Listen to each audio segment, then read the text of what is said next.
चांदूर बाजार तहसील कार्यालय व पंचायत समिती कार्यालय यांच्या संयुक्त विद्यमाने दिनांक 12 ऑगस्ट 2024 रोजी तिरंगा रॅली काढण्यात आली। यामध्ये तहसील कार्यालयातील तहसीलदार प्रथमेश मोहाळ, नायब तहसीलदार चौधरी साहेब जयकुंवर साहेब तसेच पंचायत समितीचे गटविकास अधिकारी श्री नारायण आमझरे साहेब, गटशिक्षणाधिकारी वखार अहमद खान सोबतच तहसील कार्यालयातील सर्व अधिकारी कर्मचारी व पंचायत समिती कार्यालयातील सर्व अधिकारी कर्मचारी यांनी सहभाग नोंदविला। रॅलीची सुरुवात पंचायत समिती कार्यालय या ठिकाणी करण्यात आली।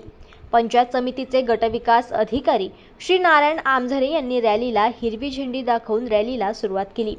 रॅली ही जयस्तंभ मार्गे पोस्ट ऑफिस भक्तिधाम या मार्गावरून तहसील कार्यालयात सांगता करण्यात आली। देशातील प्रत्येक नागरिकाच्या मनात तिरंगाविषयी स्वाभिमान जागृत व्हावा व तिरंगाविषयी प्रचार प्रसार आणि जागृती होऊन राष्ट्रप्रेम वृद्धिंगत होण्याच्या दृष्टीने या रॅलीचे आयोजन करण्यात आले आहे व सोबतच सर्व नागरिकांना आपापल्या घरावर तिरंगा ध्वज फडकविण्याविषयी जागृत करण्यात आले।